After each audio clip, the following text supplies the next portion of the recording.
Welcome to the Explainer. Today, we're diving straight into a really critical question. What actually happens when an AI system repeatedly trains and improves itself, but without the proper constraints?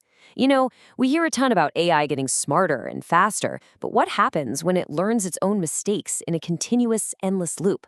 Well, as we're going to see, a small error becomes incredibly dangerous when an AI teaches that exact same error to the next version of itself. So, to really understand this, we're going to walk through our 6 main topics. 1. The self-improvement promise. 2. Anatomy of recursive drift. 3. 3 forms of drift. 4. Agreement is not verification. 5. The energetic paradigm. And finally, 6. Achieving recursive stability. Let's jump in. Section 1. The self-improvement promise. The circular loop of AI advancement. Okay, so on paper, this 6-stage cycle looks completely straightforward, right? The system diagnoses a weakness, generates some training data, trains or modifies the model, evaluates the result, approves the change, and then, boom, begins the next cycle. But there's a huge hidden danger lurking right here in this loop. What if the model's judgment is even just slightly off? Section 2. Anatomy of recursive drift. How subtle biases accumulate. Think about what happens if an evaluator rewards an imperfect shortcut. The system actually learns that the mistake is correct. So step by step, it mutates a small distortion into an accepted shortcut, which becomes a training signal, which then establishes a brand new evaluation standard, ultimately creating a self-reproducing error. Imagine a model passes a benchmark, but totally ignores a critical edge case. Well, next cycle, it uses that false success to generate more data. It hasn't just repeated a mistake, it's literally learned that the mistake is the goal. And this hits the nail on the head right here. A normal error affects one output, but a recursive error affects future outputs. A normal error just ruins a single, isolated result. No big deal. But in a recursive system, those current distorted beliefs shape the entire next generation, which makes it incredibly difficult to ever return to a correct state. Section 3. 3 forms of drift. Evaluator, data, and objective. So how does this actually play out? Well, the first way is evaluator drift. This happens when the judge starts rewarding the wrong behavior. For example, an AI writes software that easily passes a benchmark test, but completely fails in reality because it ignores edge cases. Because the system is acting as both the generator and the judge, its standards deteriorate. The benchmark score might keep going up, but the actual software quality plummets. The second form is data drift. We see this a lot in scientific discovery models. Basically, the system generates training examples based on its own mistaken assumptions. A slightly biased early hypothesis causes the system to narrow its search, finding only evidence that confirms that unverified assumption.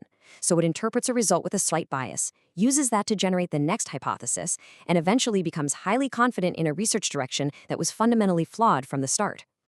And the third is objective drift. This is where a complex, multidimensional goal, like, say, creating a safe and cheap material, gets dangerously narrowed down to optimizing just an easier measurable proxy, like maximizing strength. The system figures out, hey, it's way easier to optimize this proxy than the actual broad goal. It might invent a super strong material, sure, but completely sacrifice cost and toxicity in the process. The measured proxy looks fantastic, but the real-world result is an absolute disaster. Section 4. Agreement is not verification. The trap of redundant failure modes. Okay, I really want you to pay attention to this warning. Agreement is not verification. It is so tempting to think that just having multiple AI agents checking each other's work ensures accuracy.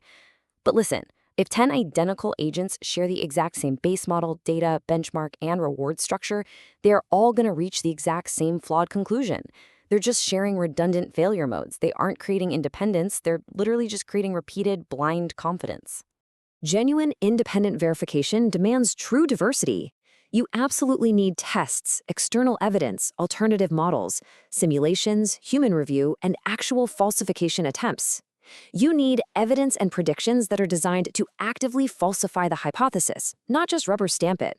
Because the more powerful that recursive process gets, the more absolutely vital these truly independent verification channels become. Section 5, the energetic paradigm, balancing generation and correction.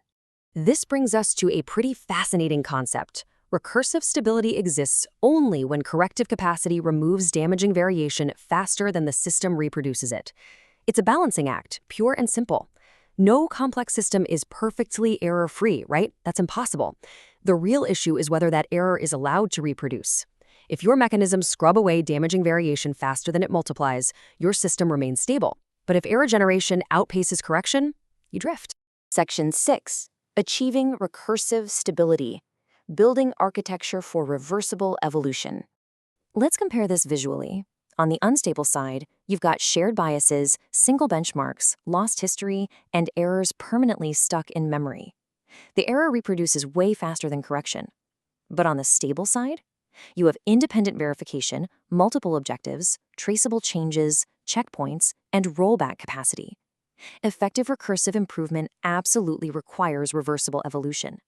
If a capability deteriorates, you must have the architecture in place to simply roll the system back to a safer checkpoint. A trustworthy system has to act like a diligent historian. To preserve that history, it needs to constantly record what changed, why did it change, which evidence justified it, which evaluator actually approved it, which constraints were tested, and which capabilities deteriorated. Without capturing this exact history, a future version of the system might observe a drop in performance, but it won't have a clue why or where the drift began. And let's be real, speed without stability is just accelerating without knowing your direction. I want to leave you with this final, incredibly powerful thought. The goal is not zero error. The goal is to prevent error from becoming structure. We are never going to eliminate every single mistake, but true recursive stability ensures that those inevitable errors are caught way before they become the foundation for the future. So as we rely more and more on these self-improving systems, we have to ask ourselves, are we merely building machines that improve their speed, or are we building architectures capable of remembering how to correct their own course?